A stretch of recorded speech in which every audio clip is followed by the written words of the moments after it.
Okay, in terms of the stuff, deadlines remain basically the same. So, again, any time that deadline is changed, it's always a good change in the sense that it only changes to give you more time. As I mentioned, it's, the first two exams, didn't reset them, didn't reset your exams, you've already done them, so you don't go back to the crap, I have to do this again. But they're available. So if you know anybody who didn't, for some reason didn't do exam 1 or 2, they're available once more. And of course we have exam 3, 4, quizzes part 4 have been available, will be available until December 7th, end of day. Exam 5, the final, available to the end of our normal final. For the paper, if you know one who didn't do the paper, there's still the desperation deadline, December 8th, end of day. And again, to see if you need the final, the way to do that is go to Blackboard, get the grade estimator, either in Google format or Excel format, then put in your best 3 exams, put in your paper grade and your quiz grade, and then put in a hypothetical 100 for exam 5, and then compare that to your current overall grade.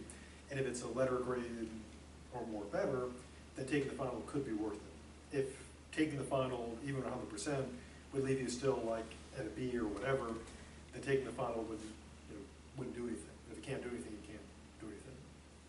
Just to clarify, the final exam is exam 5, right? Yes. Yep. And in your grade, once you've done exams 3 and 4, 1, 2, 3, and 4, exam 5 is already at 0, so that would tell you what you'd get if you didn't do. Another thing is people have gotten panicked emails saying, I can still see my grades on Blackboard, why isn't it dropping it? Blackboard doesn't delete or erase or mark the grades that it doesn't use. So if you look at your quizzes, you won't see like them vanish. And if you do, let me know, because it should be doing that or crossed out.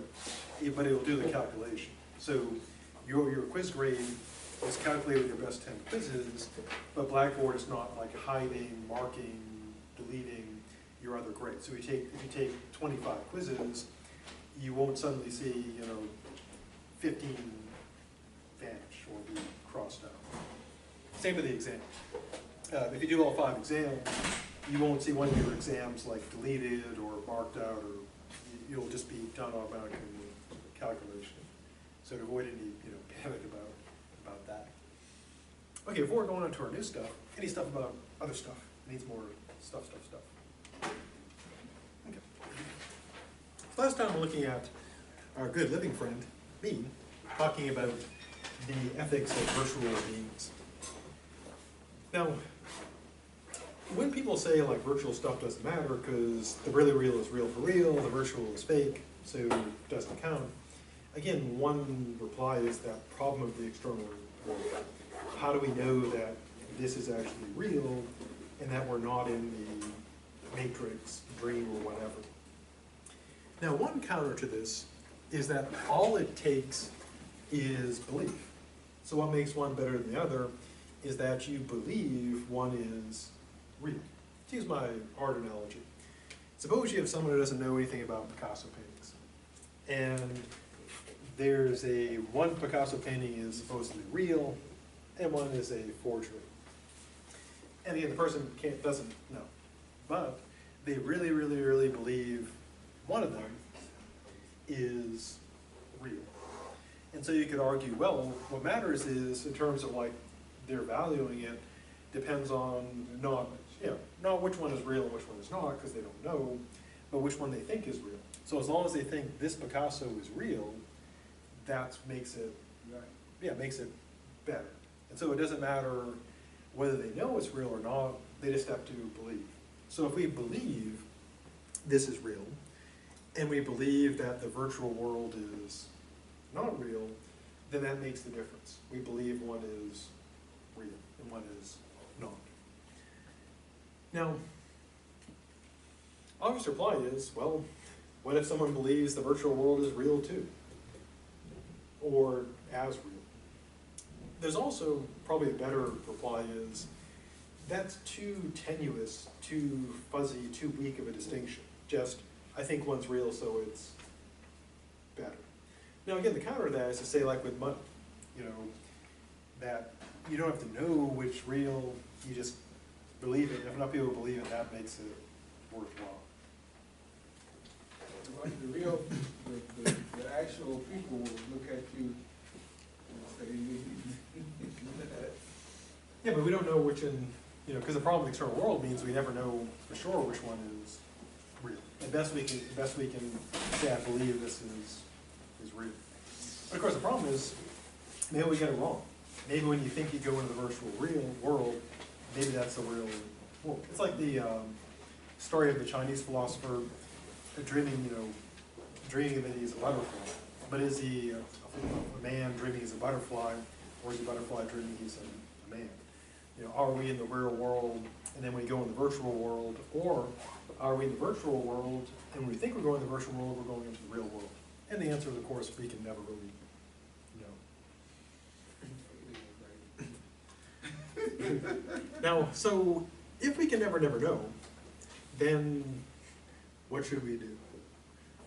Well, one approach is to take our good dead friend John Locke's approach, which is, what matters is not the metaphysics of knowing is it real or not.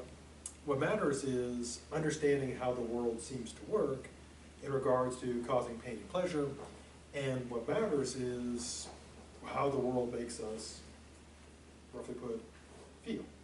So Lockean takes a pragmatic approach. He says, yeah, you can never know for sure if fire is really real, but if you doubt it, stick your face in it, see how that goes, which is a pretty pragmatic approach to it. And so you could take the approach that we can never know, but in terms of enjoyment and lack of enjoyment, it doesn't matter. If the virtual world hurts as much and as enjoyable as the real world, they're equivalent in terms of what matters. so if we took this approach, then to me you're saying being psychotic it doesn't matter, because if you think it's real, so why putting them in insane asylum if it doesn't matter? Well, the way if someone was truly psychotic and it made no difference at all to them, then until they were cured of their psychosis, the psychosis would be just as, the experiences in psychosis would just be as real and as valuable to them. Yeah, but there's got to be a distinguishing factor somewhere. Yeah, but someone who's someone who's got a psychosis, etc., we would see clear evidence that what they think is happening is not happening. In the case of the virtual world versus the non-virtual world, there given Nozick's requirement, when you're in it, you can't. I'm saying the psychotic people can't tell the difference, but because there is a difference, it matters. Well, I think So there's a difference. We think there's a difference. What? Because someone can make a persuasive case that some of the psychotics are right, that we're crazy, and there's only one or two sane people who see the world as it really is, and we're the ones that are crazy. I mean, we think that's wrong because we're the majority, but unless we can objectively prove that what they think is not true, how do we? Which is what my question says. Why and how I hospitalize them if? Well, because we outnumber them. The practical answer is, if they were more, it's like it's a theme like in some horror movies, like in The Mouth of Madness. If the insane people are the people who are small enough number that we lock them up, but if the majority of people are insane, they're now sane, because then they're locking up the formerly sane people. I guess so. Sanity is a matter of majority rule. Yeah, and so if the problem is we can't tell the worlds apart, they would be indistinguishable, effectively. Now, you could also, of course, use a city analogy, specifically Las Vegas. What people say famous about Las Vegas is what? What happens in Vegas? Yeah, except for the STDs. Those come out with it. Now, so you could make the claim that, like in the virtual world, what happens there, doesn't matter. What happens in virtual world stays in virtual world. But we know that the value of our real experiences rests on the happiness or misery caused by these experiences. And so you can make the argument that the virtual experiences provide the same results. We have the same, again, because the hypothesis is this is perfect quality virtual reality. So we'd have to say if we go based on happiness and misery, the virtual experiences are just as real because they do all the same stuff. Now, if there was a way, of course, to tell the difference, to distinguish, you know, if it was like crappy virtual reality, yeah, we'd say, yeah, this is crappy virtual reality, it's not as good as the real thing. So even if the real, well, let's take another challenge. So suppose we were able to somehow, you know, someday some brilliant philosopher, say Donald Trump, comes along and It's brilliant. yes, Oh, I'm sorry. and solves, yeah, he does philosophy in his spare time. He's secretly blogging. That's my hypothesis. He's secretly blogging philosophy. And he puts on his, you know, his public persona. Yep. Time to go face the masses. I'll be back to write more about Plato's metaphysical problems. So when Donald Trump solves the problem of the external world, you know, decisively, and everyone says, "Oh, that's taken care of." So suppose we knew the real was real for real. You knew.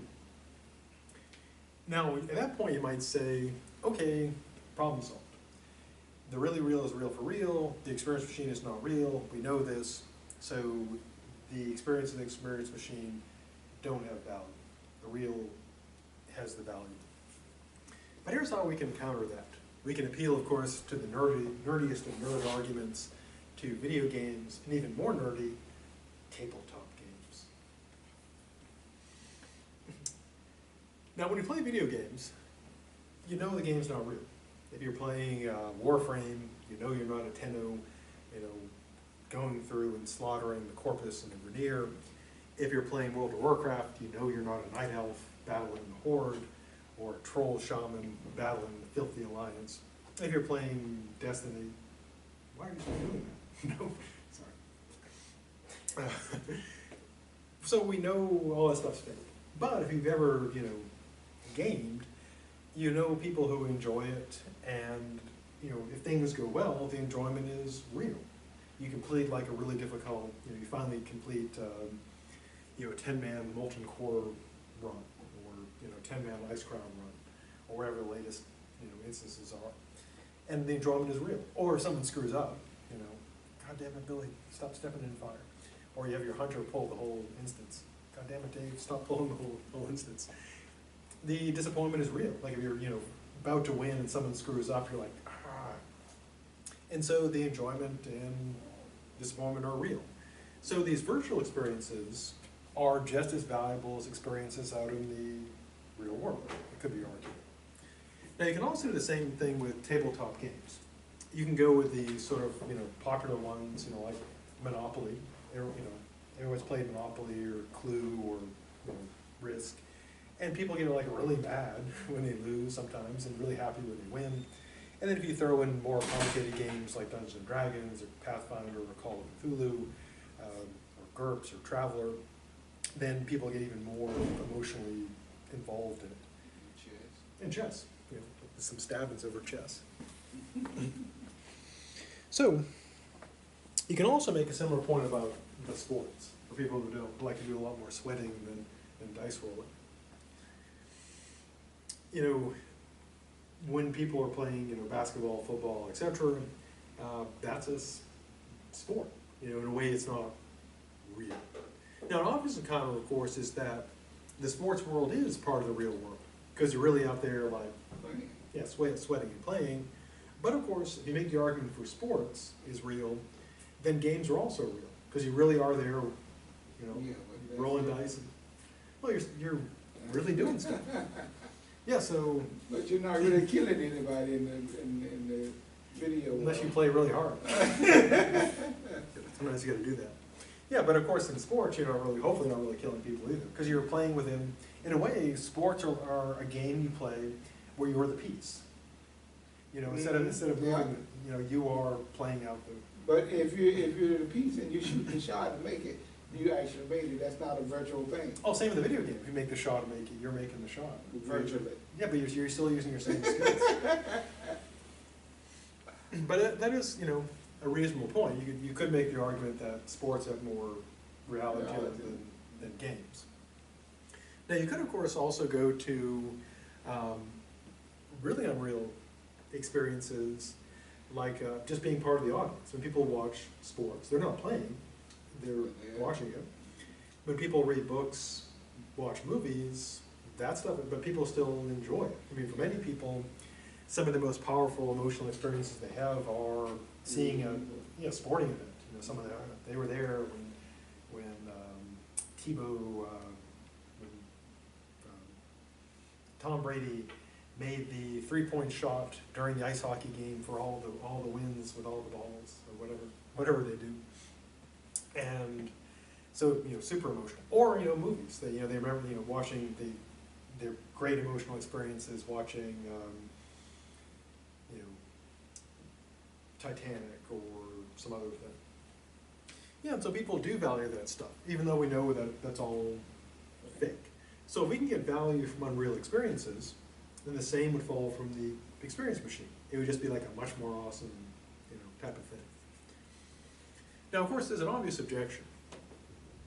While games, sports, fiction, etc. are fine as amusements, their value is still less than real activities.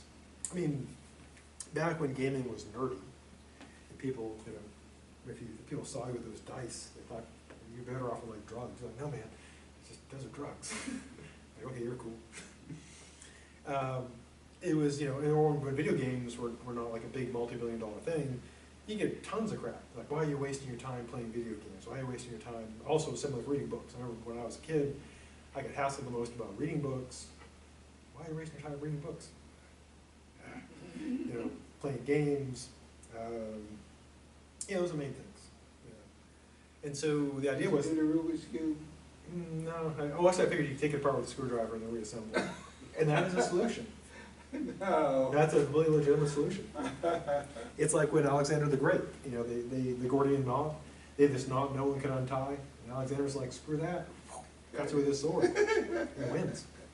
That's how you solve puzzles. It's like in video games. Many puzzles you can solve by blowing stuff up. That is a solution. It is a solution. So you could argue that this stuff is, they're amusements, but of course they're less than real activities. As a kid, I recall being told, why do you waste your time in books? You should be out, playing the footballs. Why are you playing these games? You should be out doing important stuff like the footballs, or doing real work. And so you could make that argument that this stuff is amusing, but less value than doing real stuff, which can be a legitimate criticism. Why waste your time entertaining yourself when you could be making money for someone else? Now, the obvious reply is, if there is value in games, sports, and fiction, there would still be value in this experience machine, because it would just be like super fiction, super sports, super games.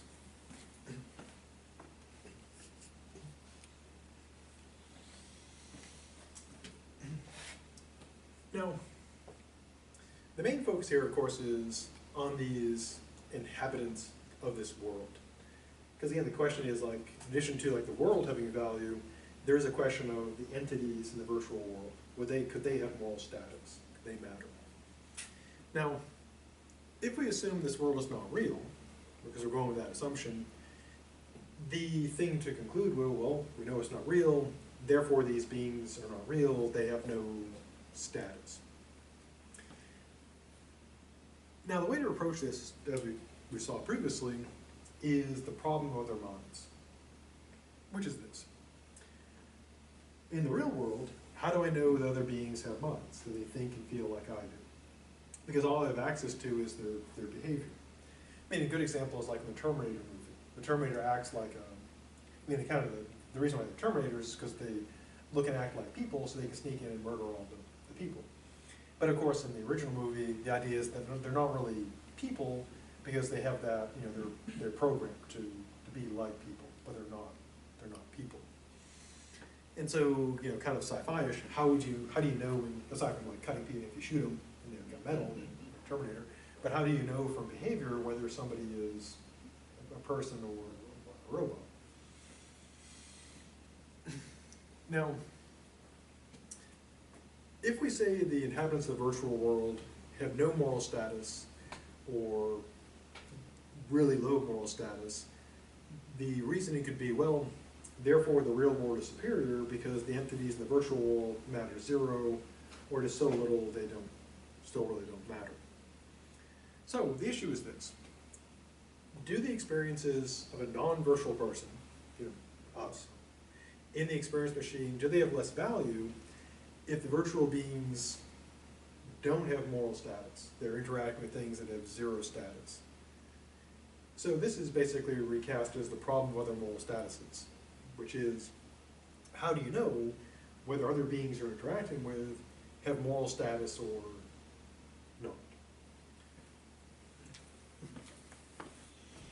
Like when you pop into the virtual world and you're interacting with all the NPCs, how do you know that, like, stabbing them, how do you know whether it's like bad or not? Now, in the case of virtual beings, we would be uncertain as to whether they possess minds or not, because they're virtual. But here's sort of the catch. Because of the problem with the minds, we don't really know if other people who are supposedly real, even if we assume we solve the problem in the external world, and I say, okay, this world is real, we still don't know if other people are people, for sure. We think they are based on their behavior.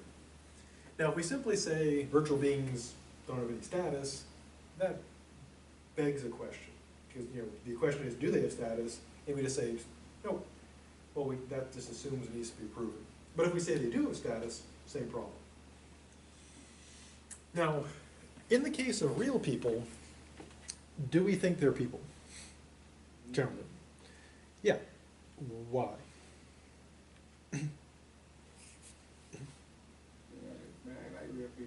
Yeah, they act like we do. So the same thing would apply in the virtual world, because the same evidence you'd have is they act like people. Like in the real world, you stab people, they make strange noises and fall over. In the virtual world, if they do the same thing, then you say, wow, that's really similar. Look at that virtual, And then the evidence would be in a way indiscernible. Now, how then can we justify presuming these beings have status? Like when you go in the virtual world, you can make this argument. Well, one thing I could steal, and have stolen, is this. In American law, there's a presumption of innocence, which is people are, in theory. I mean, your actual results may vary based on your wealth and pigmentation. So, but there is that in theory. Now, you can make the same analogy to virtual beings. There's a presumption of status until proven otherwise. Now, the obvious objection is, again, they're virtual, not real. The obvious reply is, well, we still don't know if real beings are real either, so same problem. So, I could have relevantly similar moral obligations to virtual beings as I do to the real beings, because it's based on, this also provides them with moral, the value of the experiences in the virtual world. Because if I have no way of telling if real beings have status, that that wouldn't also work for virtual beings, then it would seem to have the same or similar enough effect. So because of the problem with their minds, it would seem a perfect virtual world to be on par with a real world, supposedly. So the conclusion. There are, whether you assume the world is, it's not, or you don't know it's real, or whether you assume it's not real, there are still compelling reasons to give these virtual beings either real moral status or virtual moral status. Also, we saw the compelling reasons to believe that life in this machine would have value. Why? Well, since we don't know the real world is really real, it makes accepting this appealing. Why? Well, if we say things got to be real to be valuable, we don't know if this is real. So we would never know if our life actually had value. We have to go through our whole life wondering, oh yeah, this is great, but I don't know this is metaphysically real, so I don't know if my life means anything. So I can imagine people like getting married.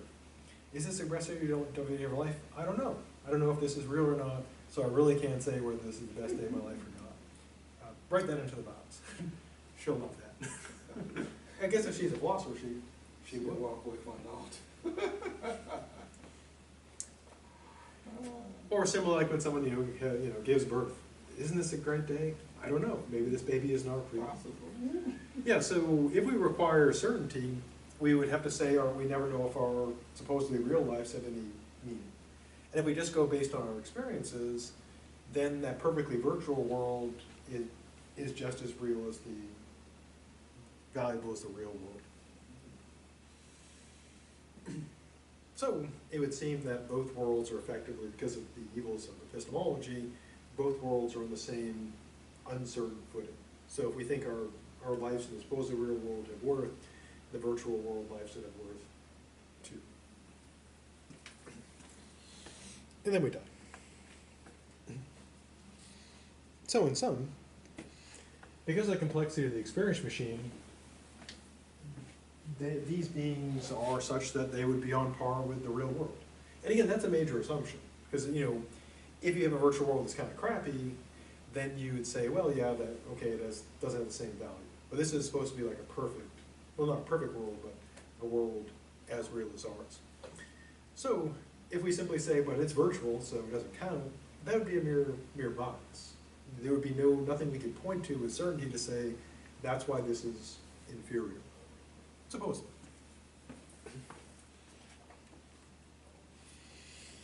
Now, continuing our adventures with artificial beings, we now leap out of the virtual world into the supposedly real world.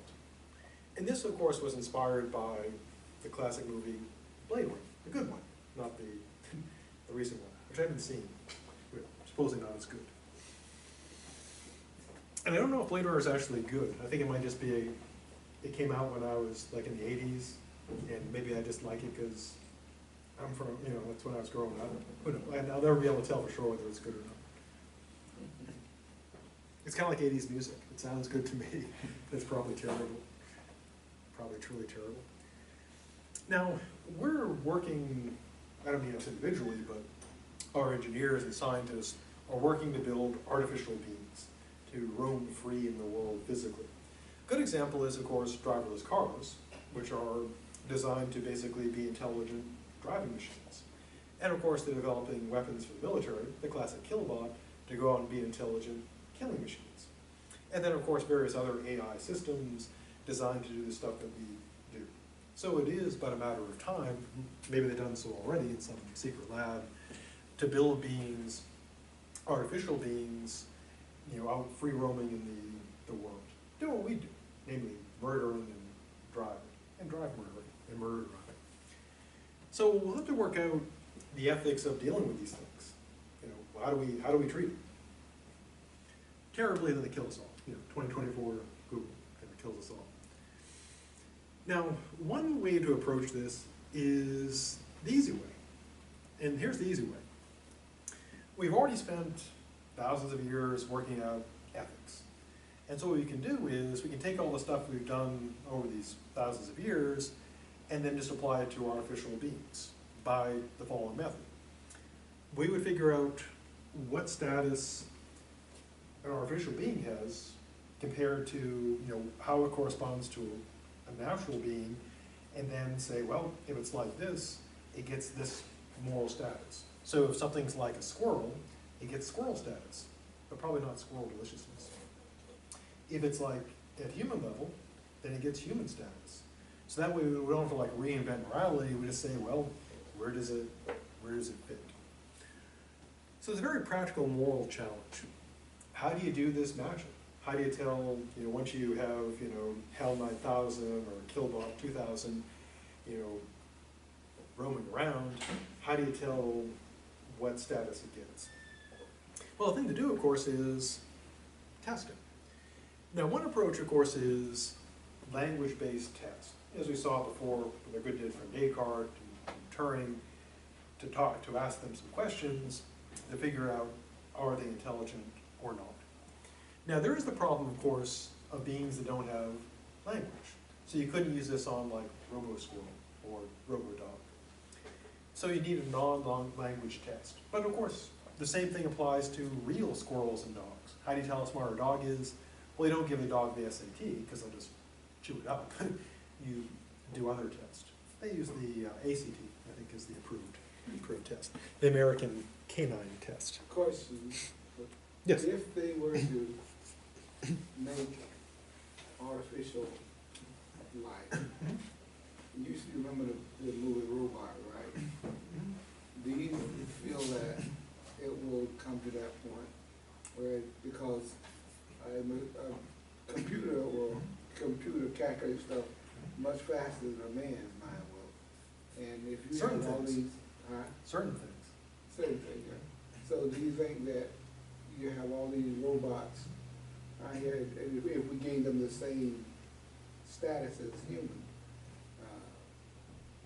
you think they'll pretty soon take over, and because this will be a money-making machine, so? Yeah, I mean, there are various dystopian nightmare scenarios, or also utopian, depending on whether you're the robot or the human, where if they do outclass us, then they would outcompete us, and in a competitive system, by our own system, like under our own economic system of capitalism, if they outcompeted us, they would be winning fair and square. Similarly, if people accept like social Darwinism, if they outdo us, then then they win. So yeah, I mean the possibility is if they have greater capabilities than us, they would basically compete us out of existence, because they would take control of thing like capitalism. They would, if you suppose you had a machine, a computer, intelligent computer that was tied into the stock market, it could outcompete humans just because of the speed advantage, and it would be able to make billions of dollars and then just keep buying and buying and buying until it owned everything, and then it could outcompete us just by owning stuff. And humans control other humans by owning stuff. Like think of like Jeff Bezos. He has people. There are people working in the Amazon warehouses that wear computers that tell them what to do. It's like a what? Yeah, you didn't know about that? They wear devices they have devices that direct them, that tell them which shelves where the shelves come to them, and it directs them where So to. there's no thought process. Well, the humans are good at picking stuff. The robots are good at the computers are good at organizing stuff. So the way it works is you would have a thing that would tell you what to get, and then you go with the shelves, the robots bring the shelves to you, and you take the stuff off the shelves and pack it. Basically, you're the recognition part of the computer program. The computer is telling you what to do. And so, Bezos owns a company, tells people what to do because he owns the company.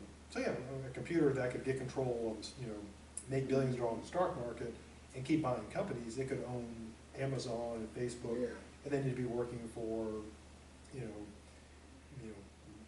Mecha computer, we'll call them, Sally 10,000.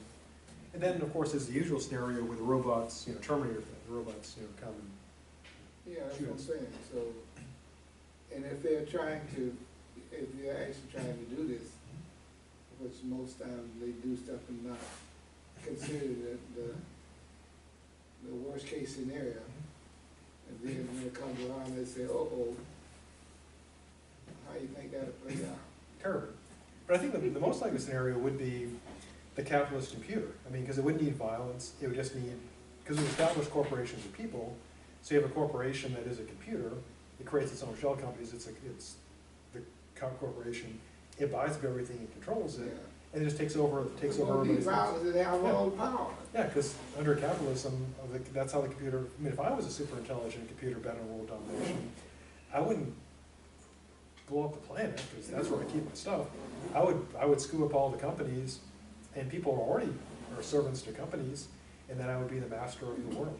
Yeah, because that's, again, if the computer is doing the thinking and it connect with all the other computers, what do you have left? You have nothing. Right, we'd all be working, instead of working for corporations, we'd be working for the corporate computer. And it may have already taken over, as far as because it would be exactly the same. You'd be working, no idea really why you're working, and everything, all your productivity would be going to somebody else. Yeah, so the scenario of the computer is just killing us all and taking over. Most likely scenario is they just buy us all. and just make us keep And working. slave us. Yeah, well, yeah, it's like we already are slaves to our own employers. One way to avoid that, though, is teach them ethics. Now, when dealing with the ethical status of things, there have been two sort of compelling approaches. If you've taken the ethics class, or do take it, commercial, offered in the spring on hybrid Thursday night class, there's of course the idea that ethics is based on reason, with Kant's view, paradigm. There's also the view that morality is based on the feels, namely like happiness versus unhappiness, with John Stuart Mill and the utilitarians as a paradigm.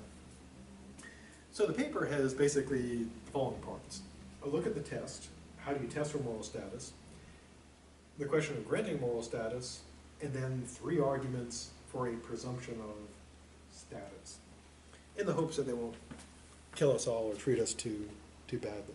So yeah, this is basically my thing to say, hey computers, can you maybe not murder us all?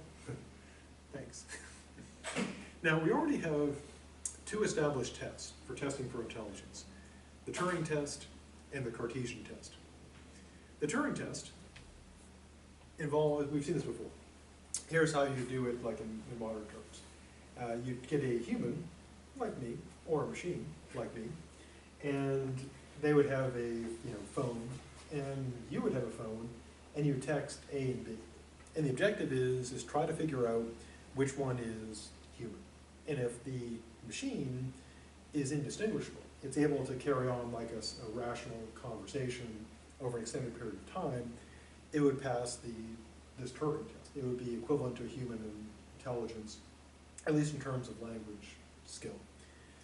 Now, if we give human status based on their intelligence, then we'd have to say, or at least their language skills, we have to say, well, for all practical purposes, this entity passes the test. It has the intelligence that humans do, or more, so it gets the same status. Now, there's also, of course, the Cartesian test, which we saw before, which is, the definitive indicator that something has a mind is that it uses true language. And Descartes explicitly, as we saw, lays out that distinction between automated responses. He's anticipating, robots and Siri and Alexa and stuff, and actual talking. So if something could do the talking properly, we would have to say, well, if we think that humans get status because they are intelligent, and we tell that by their ability to communicate, then we have to give the same status to machines. So if HAL 9000 or Android is talking to you, engages in perfectly natural conversation, just consistently, you have to say, well, even though it's mechanical, it seems to have got what I got. So if I got status, it's got status. Now, one concern, of course, is kind of extreme sci-fi. You could have beings either with a language we don't recognize because they're totally different perceptual mechanisms or something, or maybe totally, even more sci-fi-ish, a being that is intelligent but has no language at all. So they wouldn't be able to pass the test, though they would be intelligent by hypothesis. Now, of course, a couple easier replies. One is, anything we build would use our languages, or a language we recognize, at least initially, unless it gets like way beyond us. And of course, a being that had no language that was intelligent would seem to be impossible, because how would it, how would it be intelligent? So if an artificial being can talk like we do, then we'd have a reason to think it gets the same status as us. Now, Descartes, of course, believed that he was testing for the immaterial mind. There's a test for the soul. But of course, deciding on moral status, fortunately, doesn't require settling for sure the metaphysical question about the mind. Because otherwise, our moral status would be always hostage to metaphysics. Because we'd say, well, I guess people have moral status if they have souls, or maybe they don't. So I guess they don't have status. So we don't know if people really do have, because we don't really have a soul test. Descartes thought he did, but really all a test for is can you use language. He thought you could only use language if you got a soul, but we're not sure if that's, obviously, we're not sure if that's true. But if language proves you got a soul, then talking robots would have souls too.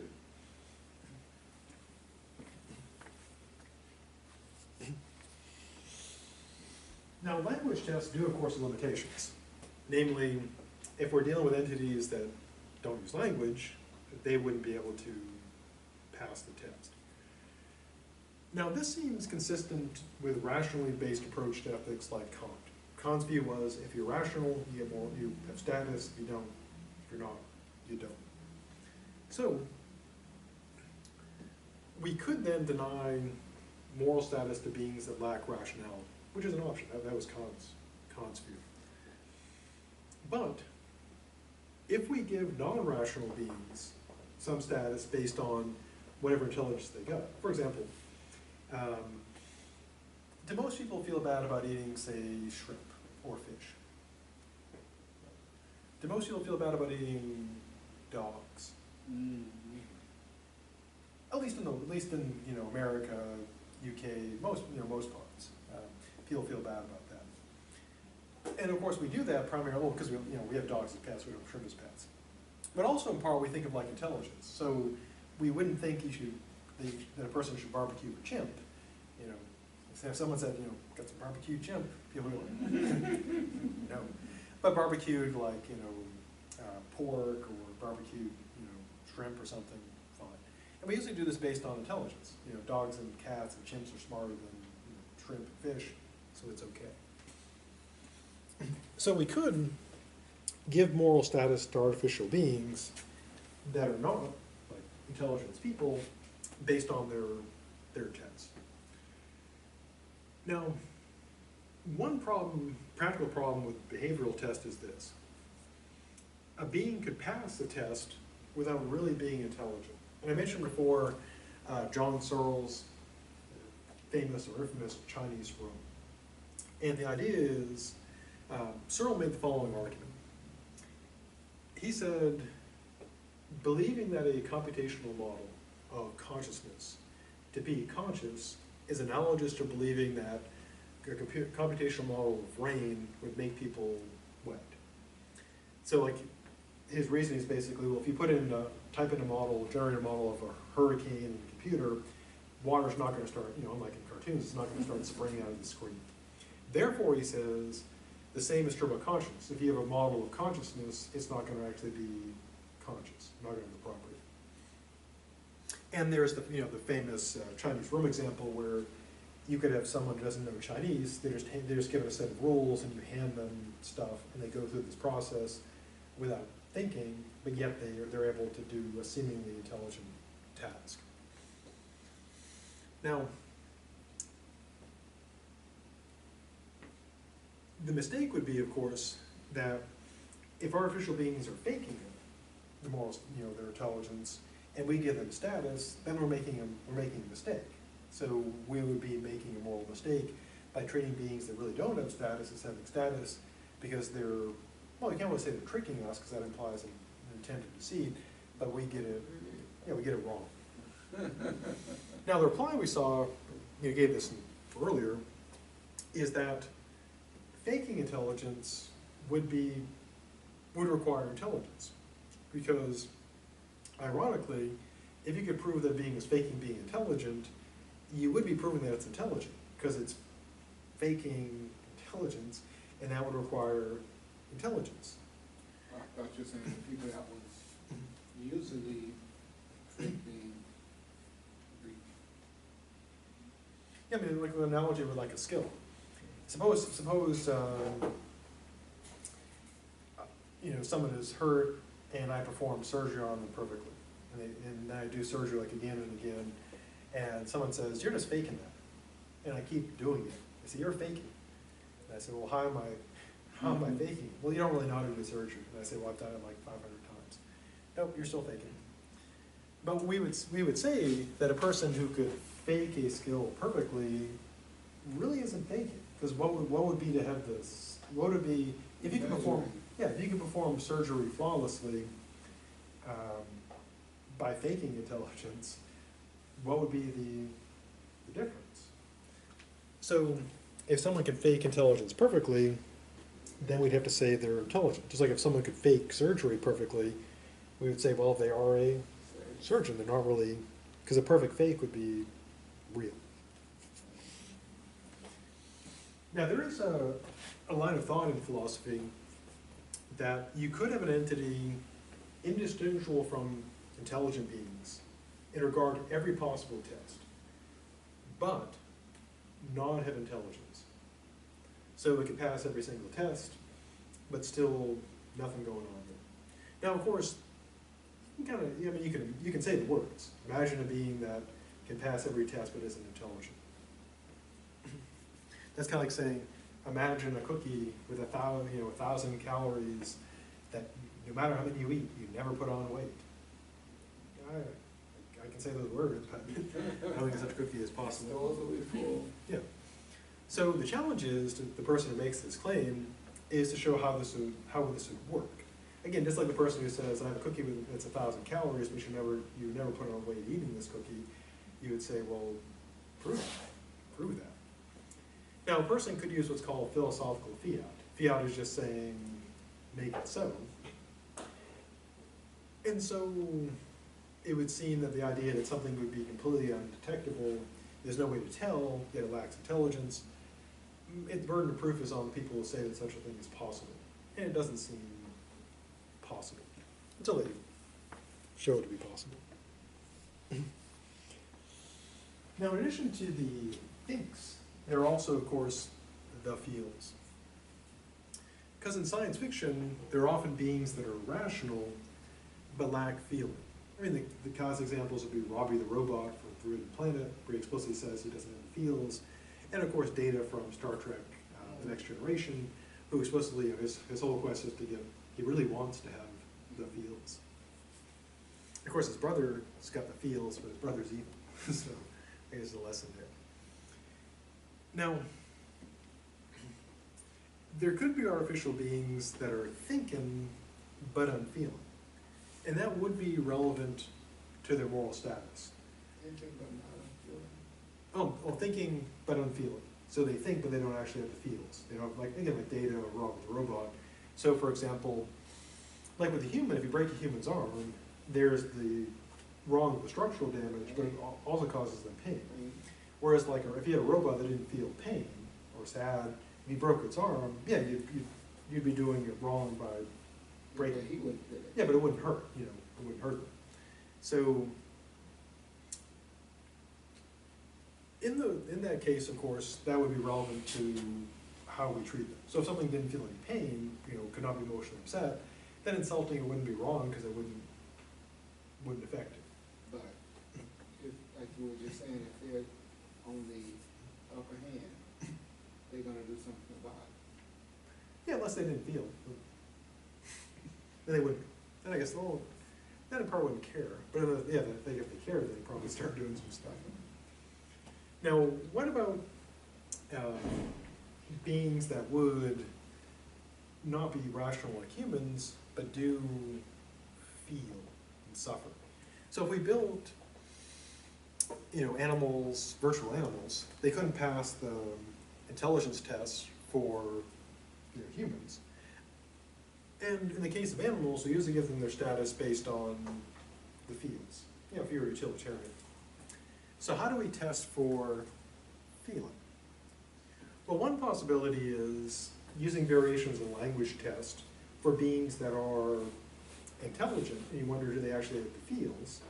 And then with beings that don't talk, then you have to find some non-verbal test for the feels.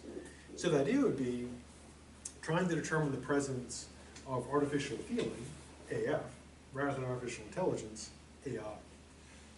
Now, we do have one fictional example of this.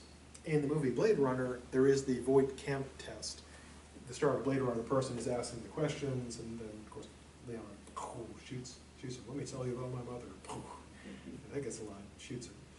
And the test is basically designed to get emotional responses. And so the idea is the replicants in the movie they only have short lifespans, so they don't develop full human emotions. So the way you tell them apart is they don't have the right feels. They're more intelligent than humans. They're more human than human, but they don't have the right feels. Now in the real world, to close on this, there is also the test for psychopaths, which we'll talk about more next time. So good.